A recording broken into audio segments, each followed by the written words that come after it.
This is the Horse Radio Network. This is episode 405 of the Dressage Radio Show on the Horse Radio Network, brought to you by Total Saddle Fit, Kentucky Performance Products, and Fairfield Inn & Suites.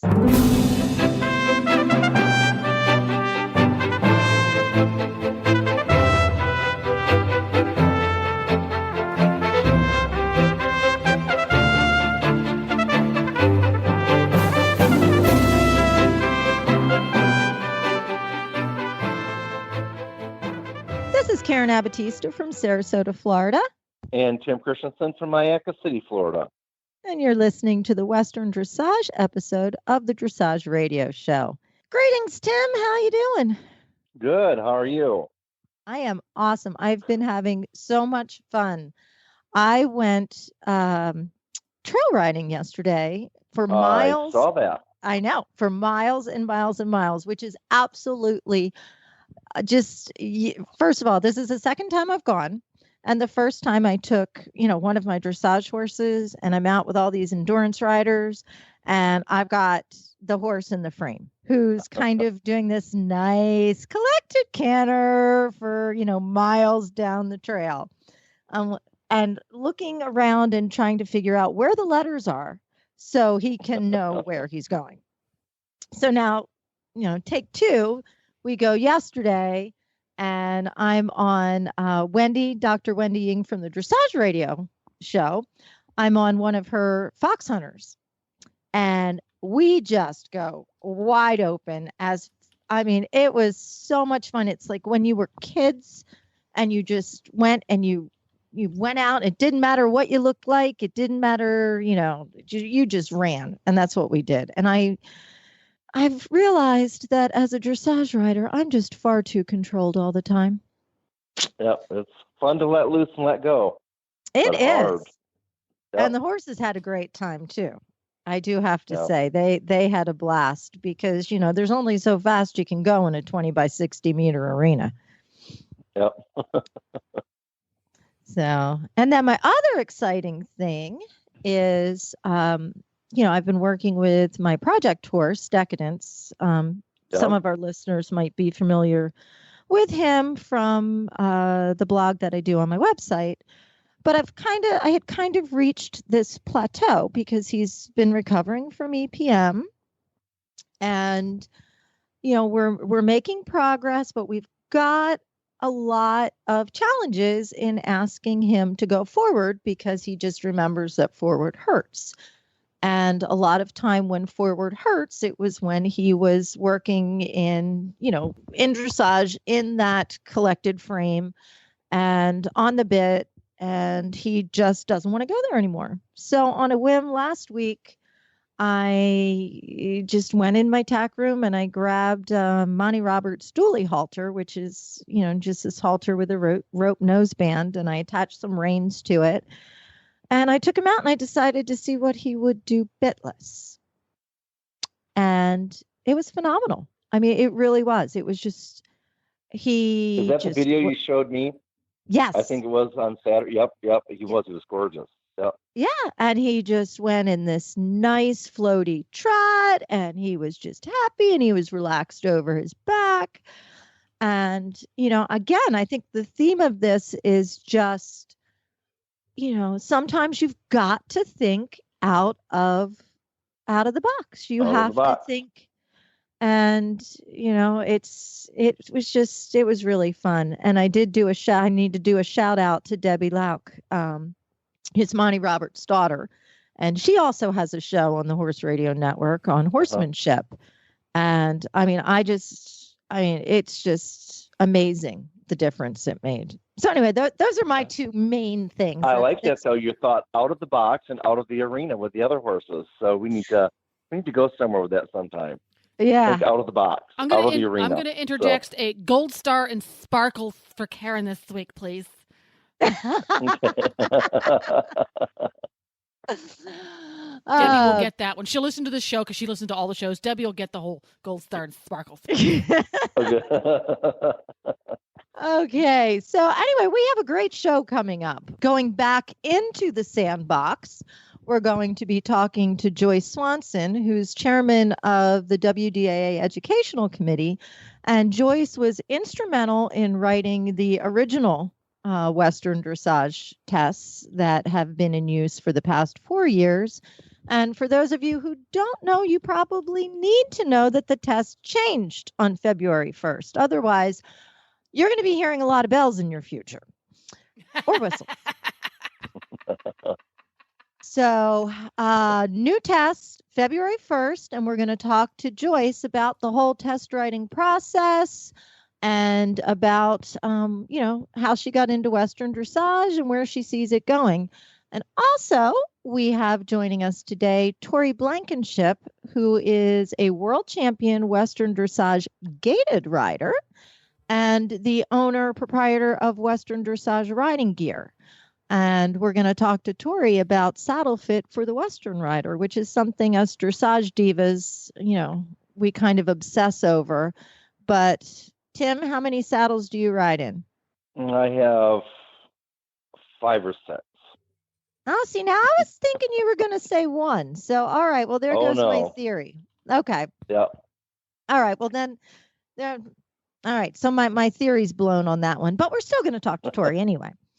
So I hope you join us, and we'll be back right after a short break. Thanks. This Nutrition Minute is brought to you by Kentucky Performance Products, the company that simplifies your search for research-proven nutritional supplements at kppusa.com. The horse that matters to you matters to Kentucky Performance Products. Researchers have confirmed that as horses age, they naturally become less sensitive to insulin and more susceptible to health problems caused by too much sugar in the diet. One way to reduce the sugar content in a horse's diet is to replace sugar-laden grains with a high-fat supplement. Fat is an extraordinary energy source. It is readily utilized by the horse and contains more than 2 times the calories of sugary grains. Equijewel stabilized rice bran is an excellent fat supplement. It contains a balanced calcium to phosphorus ratio and won't cause mineral imbalances when added to the diet. Its all-natural ingredients are high in healthy fat and fiber. Best of all, Equijewel allows owners to easily replace the calories previously supplied by sugary grains. When you need to add healthy calories to your horse's diet, choose Equijewel. To learn more, visit Kentucky Performance Products at kppusa.com.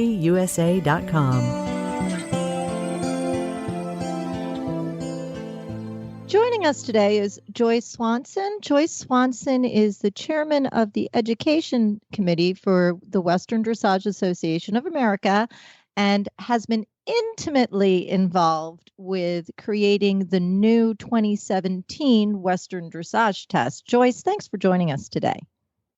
Yeah, happy to be here. So tell us a little bit about what brought you to Western Dressage. We'll start with that. Okay. Some people believe that Western dressage started 6 years ago. It started for many of us 30 years ago. I was actively involved with dressage, and my mentor at the time was a fabulous dressage rider, and her grandmother had Arabian horses. So back in the 70s, we kind of segued into this Arabian horse industry that was exploding. And that was course, a big time for that. Yeah. Yeah. And we took with us all of these dressage principles. This is how you train a horse. It's the best way. It's a very methodical, kind, gentle approach. And we had great success. And so, we parted ways. I had my own career and I took all this with me. And, so it started a long time ago for many of us because, dressage back in the early 70s had a really robust educational program, clinics, Charles DeComfey, Bodo Hagen, I'm in Colorado and they're even coming to Colorado, so a lot of people were touched by this in a great way. And then many of us kind of segued into different parts of the industry and took this knowledge with us. Yes. So how did you become involved with the Western Dressage Association of America? Well, I have to say that it started with a horse. It started with a horse named Cedar Creek Quartermaster, an amazing Morgan horse. He was my once in a lifetime horse. And we bought him for a gentleman to be a pleasure driving horse as a yearling. And by the time he was 3 years old and we had him driving and started, his physique was changing to a Western horse, and his overall disposition was just this calm, wonderful, laid-back horse, which is just the fundamental disposition for Western pleasure. So we broke it to the owner. We said, I promise you, this is going to be a great horse. He wants to do Western, and that's the trick of training. Pick the right career path, and things will go well. So I started training this horse with all those dressage principles, and he loved it. He loved having different things to do. I mean, all the horses do, and I showed him as a 3-year-old. He was world champion. And then the next year I'm at a show in Reno, and I'm working all my horses. I mean, my park horse is doing shoulder in, and my Western horse is doing half pass. And he's matured, and he's doing, amazing things. And Eitan Beth Halachmi, who's famous for the cowboy dressage exhibitions, comes up to me and he goes, "Who are you?" And I'm like, "Nobody," Yeah, that's but we had a great we had a great conversation, and we ended up doing a lot of Western cowboy dressage exhibitions together in the 90s with this fabulous horse, and who went on to win another world championship. And by that time, he was a solid second level horse. So his carriage was beautiful. They used him on the Morgan judging educational videos and things like this. And so Eitan's goal and mine was like, wouldn't the world be a wonderful place if everybody kind of realized that dressage can apply to every horse? So the Morgan Horse Group ended up being the first people to kind of formalize it, develop the first rules, and I think they pretty much plagiarized the dressage training level test, just to get started, and they had it at their world show, and then Pinto followed, and then in 2013, we reached out to our members and we said, you know what, we need to write our own test. And of course, there was a lot of, I want to help. And then 6 weeks before they're due, I get a phone call. You know what? We don't have any tests. Nobody really came up with anything. I'm like, oh my gosh, I have to jump in a truck and pick up a stud colt in Vermont. I'm gonna go. I will write the test on this trip. So it was kind of like musical chairs, and you were the last one standing. Yeah. So my youngest boy came with me, and I go, Ryan, you got to drive during the day. I'm going to write these tests. And on this trip, I got intro, decided to do the walk jog, basic, and level 1 done, and rough drafts, and came home, and, Cliff Swanson and I started riding them, and we didn't know who was going to show up. And it's just such a wonderful thing that so many people showed up for this, and the tests weren't too bad, and we just grew. But we really improved the test this year. I'm so fortunate to have now had this committee to help me this year, and 4 years down the road of people doing this and participating in the Train the Trainers program and our judges seminar. And we've attracted the best talent in the horse industry. I'm not kidding. I mean, these people are so smart, and they were so helpful. And plus, I kept a little suggestion file over the years. Somebody would push back against something in a test or a suggestion. And so I was just determined, starting in April that of this year, I was going to acknowledge all of these wonderful suggestions and just see how we could really improve these tests. So tell me a little bit about how the process works, because I imagine you just don't, wake up one morning and say, okay, this is what level 1 test 1 is going to be. I mean, it's a process. Right. Well, the first round, and then of course this too, was like, you know what? We need to lead the rider down the road of the correct training basics, and create the most solid foundation for these horses. So, intro has all these walks and halts. And I even got pushback from that. Like, really? We have 2 free walks in intro 1. I'm like, you know what? It's just so funny. I had the Olympics on in the background this summer, and I got that email. And on the Olympics, I can't see the screen because I've got 3 tests open I'm working on, and it's the commentator is saying, now, if this horse can make it through the halt and back and extended walk series, they could be up for a bronze, And so I'm like closing windows and I'm getting to this thing. I'm like, what is going on? And the horse is very, very nervous, chomping at the bit, barely halting, backing up nervously. And I'm not trying to criticize dressage, but this level of competition, I'm going, wow, I'm glad we have all this walk and halt and calmness in the beginning for these horses, because I think it's important. And so I kept that.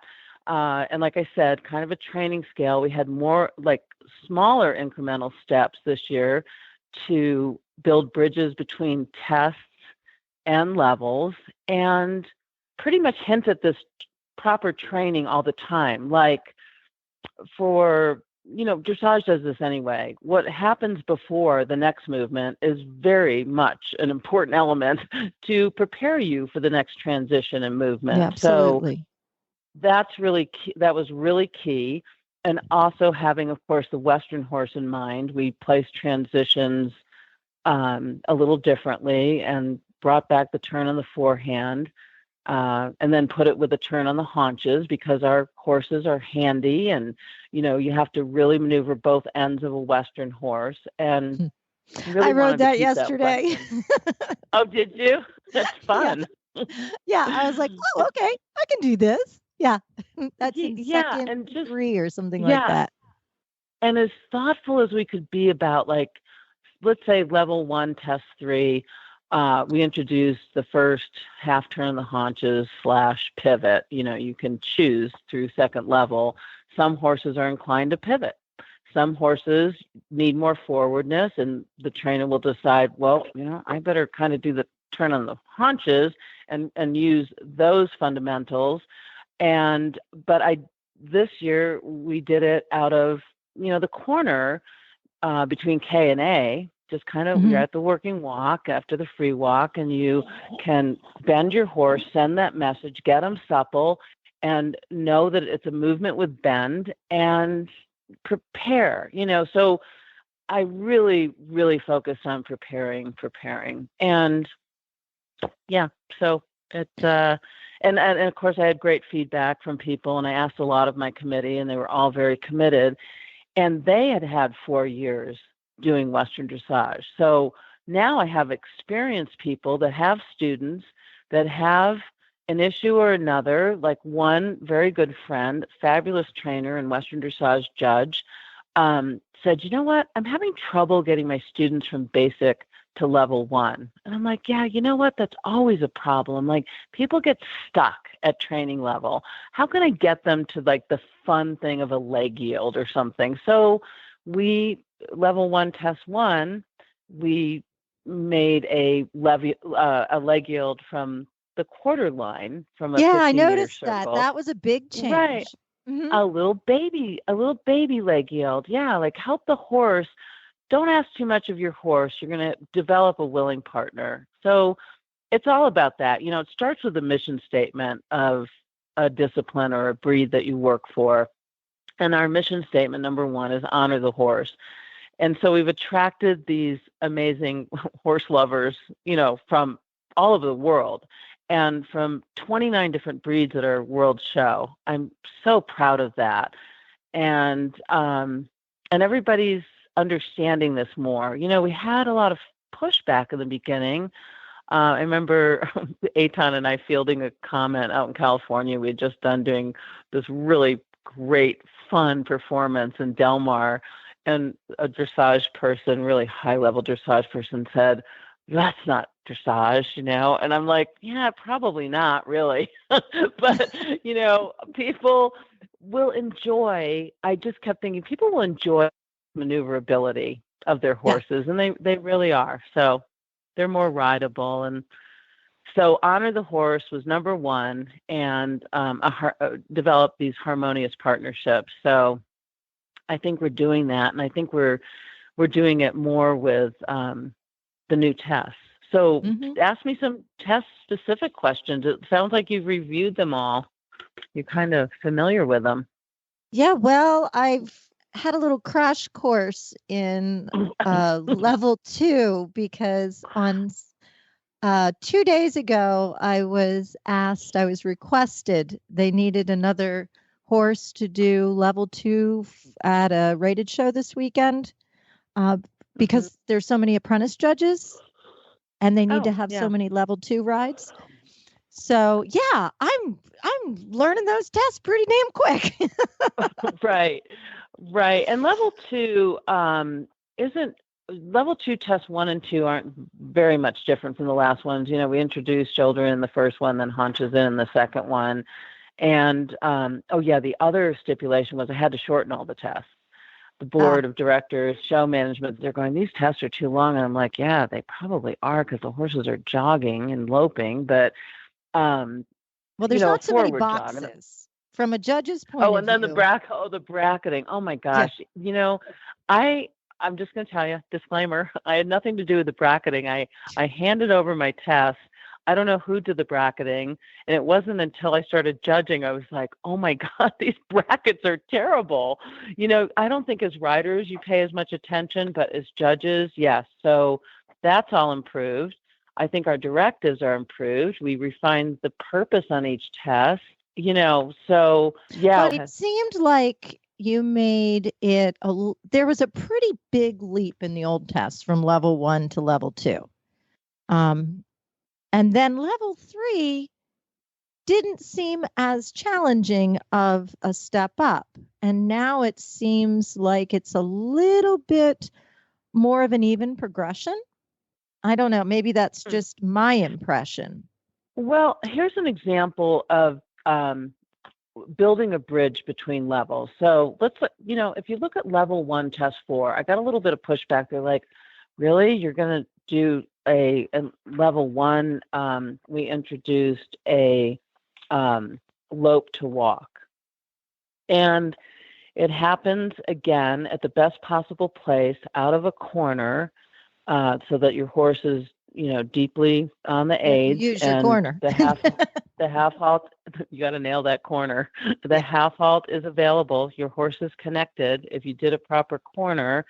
And because how do we get to level 2?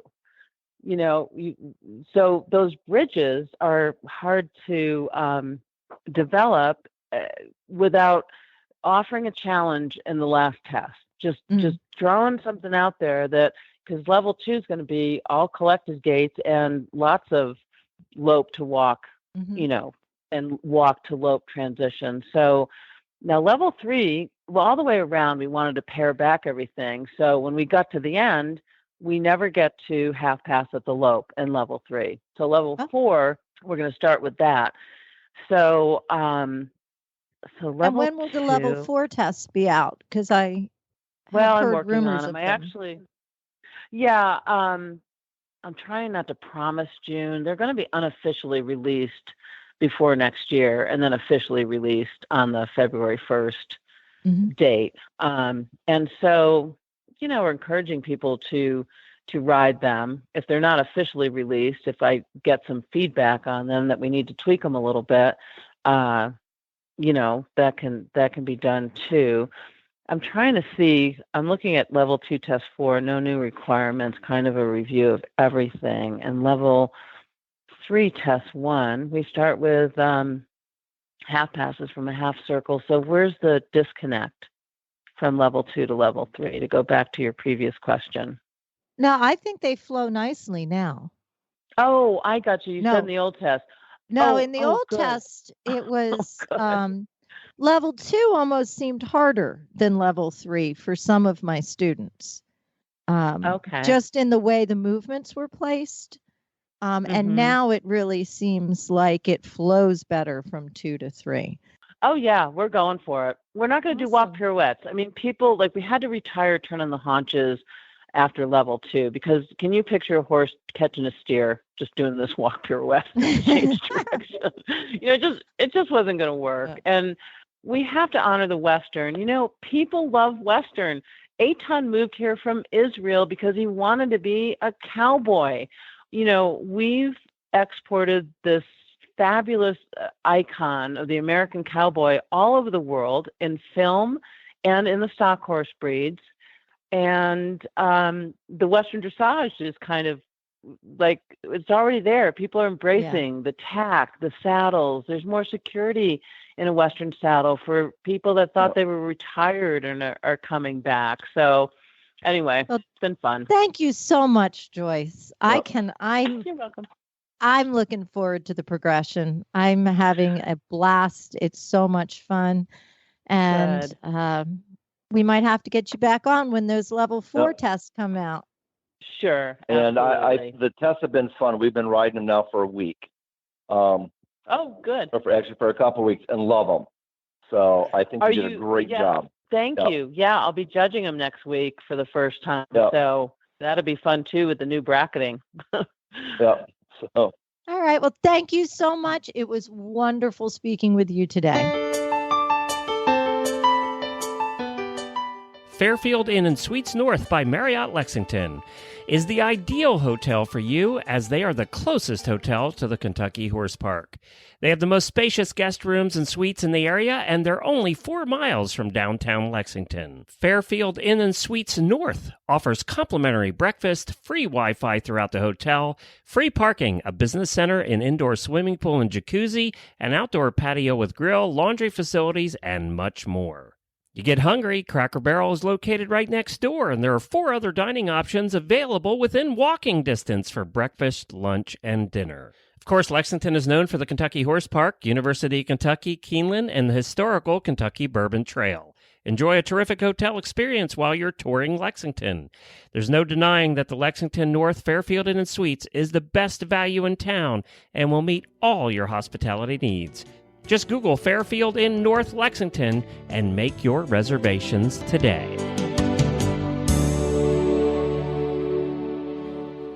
And our next guest is Tori Blankenship. Tori is a world champion gaited Western dressage rider. She holds several championships, well, actually more championships than I can possibly number. With the Missouri Foxtrotter Association. And I don't know, I think I'm just going to cut right there and say, Tori, you've done too much for me to talk about. So why don't you kind of tell us a little bit about yourself? Okay, thank you, Karen. Thanks for having me on, too. It's a pleasure to be here and talk Western dressage with you and Tim.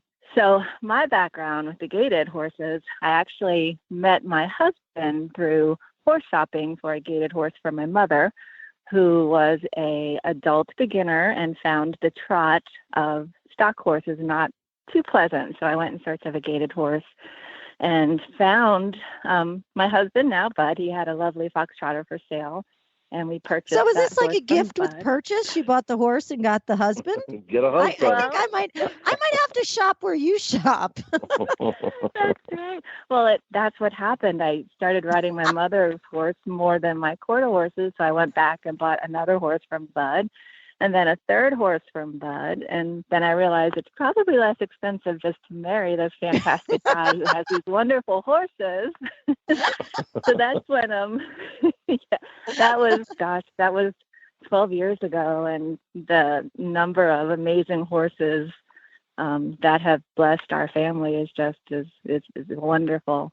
But then all these years later, enter Western dressage, and I think it was our local GMO had a couple of Western dressage classes, and I had seen it, and I thought, I really want to do this. However, having a gaited horse and not thinking that we would fit in quite right, I was able to lengthen his gait to almost a square trot and enter him in the class, and had a blast with it. And a friend there, mutual friend of ours, Deb Herbert, told me about the Western Dressage Association. of America and how they were welcoming gaited horses. And that was back in 2013. And that's when I was full speed ahead. Yeah, you jumped in with both feet. It was a perfect fit. The training that we do with our horses and the gaited horses, we teach them to be versatile, to do, Western pleasure, English pleasure, trail obstacle, horsemanship, reining patterns. So the training was already there. So WDAA provided an outlet for us with our gaited horses to hop on to this new sport that the gaited horses are doing really well at. So it's really, really thrilling. And I know consequently, you have developed a company called Western Dressage Riding Gear. Can you tell me a little bit about that? I can. With the gaited horses, finding tack that fit them appropriately, more specifically the Missouri Foxtrotter, which they're built a little bit more compact than walking horses, saddle horses. So finding tack to fit them was kind of a challenge. So we started our company, our parent company, Foxtrot USA, back in 2002. And 2003, I think we developed our first gaited athletic type saddle, continually looking for ways to free up the gaited horse, which of course they wiggle when they walk. So their spine is constantly moving, their hips are moving, their shoulders are moving. It's just this whole moving body underneath. So developing tack along the years to suit their needs. And then when I started riding the Western dressage and realizing the principles are the same, the athletic dressage horse, be it Western or classical, you want that freedom of movement. You don't want to restrict a shoulder or a hip. You want that spine to be able to curl underneath you. And then a saddle that we had just started working with, the tree and the material, and actually a saddle builder, got with him to build like the ideal dream saddle. And that's when the Harmony Western Dressage saddle was born. And I think the first model was 2013. Yeah. Yeah, because you bring up a point that I've actually heard from some dressage judges and some like FEI competitors, friends of mine, where they question, how are you going to be able to do some of, like shoulder in, haunches in, half pass, and really get your horses over the back in tack that's kind of designed to flatten the gait and make it more comfortable for the rider over long distances. And, and I'm not saying that this is all Western saddles, but I don't know. Tim, you could speak to this. It doesn't appear that Western saddles are designed for the freedom of movement of the horse and the bend and the lateral your stuff. Upper level ones, they are. Okay. Your upper level all around saddles. But because the they're upper big, level they're ones, heavy. the custom ones are there. Yeah. They're they tend to be on the heavier side, not all of them, but the trees are better, the skirts are cut back out. But the mass group of the Western saddles, the stirrups we've always found were set too far forward, and all that kind of typical stuff. But your upper ones are pretty nice. Well, So and I think you get to the point too where you don't want to be fighting the equipment. Right. Yeah. So what have you found, Tori, that's helped in the transition from Western to Western dressage? What type of things have you done with your saddles, and what should a rider look for in a Western dressage saddle? Well, the first thing with any Western saddle or English saddle is the proper fit. And there's, numerous videos out there, companies that have kind of guidelines to check your saddle fit, the basics. We have a very simple video on our website. There's tons of them out there. So that's first and foremost. And then once you're ensured that you have a comfortable fit for your horse, that it's not pinching, it's not too tight, it's not dipping down, it's not popping up, then you go for the function. I prefer a round skirt Western saddle, which I was never a fan of before. It was always square skirt traditional.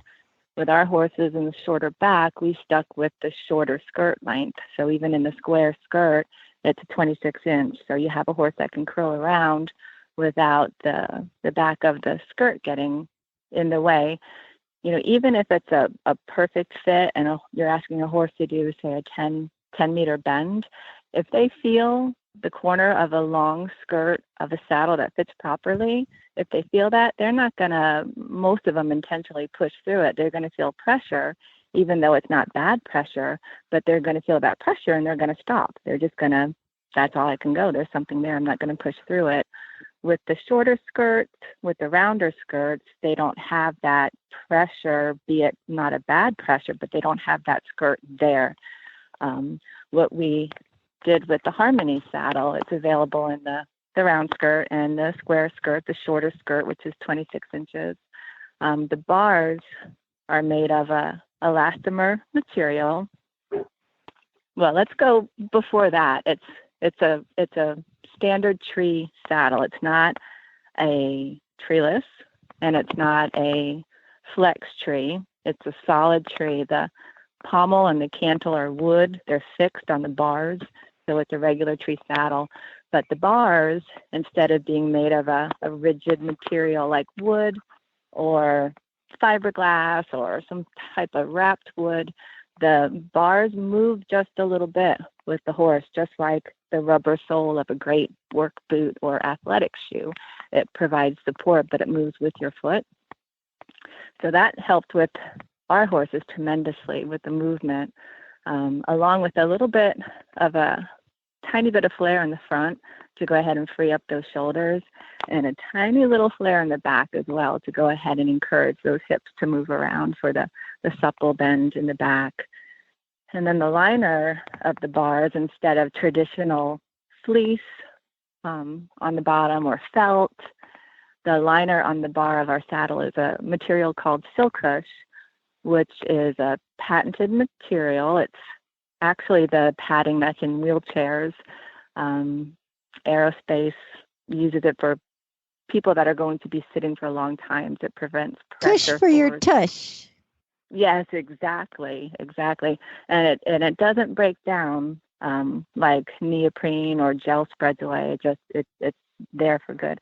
So that's on the bar of the saddle. And then the liner is a perforated leather liner. So it just has the comfort for the horse. It has the breathability. So if the heat from the horse's back can lift through, hopefully, a natural wool blanket, through the perforated skirt of the saddle, through the bars, through the perforated seat of the saddle, and just ultimately provide as much comfort as we can for our horse. Let's talk about comfort for the rider and proper position, because that's the thing I know when I've judged. There's always a couple riders in the classes that are in that typical chair seat with their legs way out in front of them. And it's just impossible for them in what they're riding in to bring those legs back. And I'm kind of torn on what to do, because it's not a classical dressage position, but it's the only position they can comfortably ride in the tack that they have, but it's not going to help them progress up the levels. Right. So what we did with the Harmony saddle, the fenders are free swinging. The fenders are placed back a little bit, so it puts you in that building block position. So your ankle does naturally hang right underneath your hip. The cantle is a little bit higher. The twist of the saddle is narrow to medium. So Tori, we hear a lot about twist. Could you explain what saddle twist is? Saddle twist is the narrow part of the saddle. If you're sitting on the saddle, in English saddles, traditionally there's a narrow twist. In Western saddles, you have a wider twist. It's where the rider sits, basically the area of their pelvis. Our saddle doesn't have necessarily a narrow twist. It has a medium twist, so you're comfortable there. It's not like you're perched up on a bicycle seat, but it has a narrow medium twist that's smaller than a traditional Western saddle to allow you to obtain that classical balanced position a little bit easier. Like you said, you don't have to struggle against the saddle to get your legs there. The medium twist allows your pelvis to kind of rock a little bit and be supported right there in the seat in that balanced position. So the twist kind of is more about the rider. And then when we talk about saddle width, we're talking a little bit more about the horse. Absolutely. You got it. Okay, good. Good to know. So if I'm going to go shopping for a Western saddle and I want to do Western dressage, give me a little laundry list of what you would look for. Again, proper saddle fit. What we like to do is with our saddle, we have a program called the traveling saddle. So whenever you're shopping for a saddle, to make sure that you have time to live with that saddle, to have it on your horse, to watch the way your horse moves, to have your chiropractor come out or your saddle fitter, best friend, of course, your trainer. But we like to take videos, video your workout in your horse's current tack and his current saddle. And then your saddle of interest that you've gone through the saddle fit, everything's great. Take a video or have somebody take a video of you going through the same workout in the new saddle, the potentially new saddle. And then you should be able to see a noticeable difference of the freeness of the horse, the shoulder, the top line. I mean, that tells us everything right there. The video doesn't lie. And you riding your horse the same way in one saddle and you riding your horse the same way in another saddle, if you see a little bit of more freedom, comfort, that right there is the shining star that kind of lets you know, wow, there's a difference, because you didn't ride different, the horse didn't ride different, that horse felt different. That horse felt like he could stretch, he could relax, he could come up underneath himself more. And last but not least, when do you know you ought to shop for a saddle? Your horse will tell you that as well. Yeah, I mean, are there signs? There are. Yeah, that's a brilliant question. And there's so many subtle signs that people just blow through.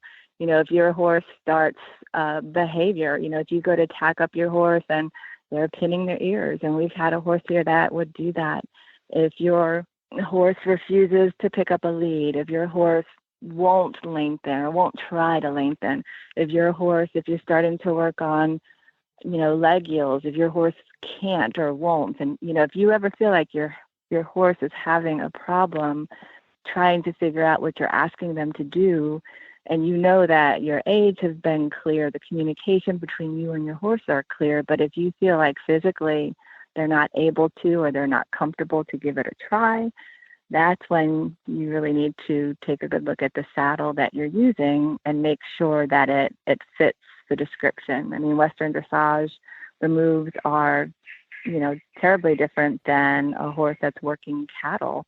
It's a different dance, just like a ballet dancer. They need ballet shoes so they can dance up on their toes, not jogging tennis shoes that are, flat and comfortable. It's the job description. So Tori, where can our listeners find out more about you and Western Dressage riding gear? You can find us on the web, westerndressageridinggear.com. Also our business Facebook page, Western Dressage Riding Gear. And then our personal farm is Blankenship Stables, and that's blankenshipstables.com. Thanks so much for joining us today. I've learned a lot, so I appreciate it.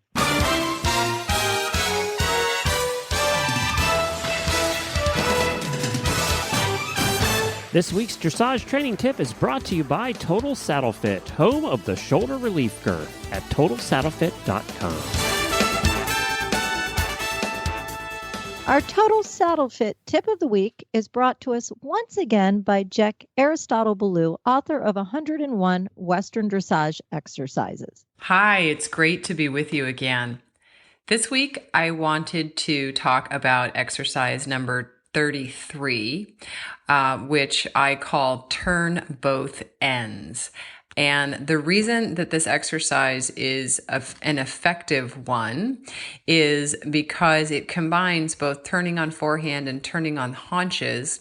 And anytime we ask the horse to adduct his leg or draw his leg sideways across his body, whether it's the front leg or the hind leg, That process requires recruitment of those smaller muscles on the inside of the leg. So in the hind leg, it would be the muscles such as his groin and the smaller muscles that stabilize the stifle joint.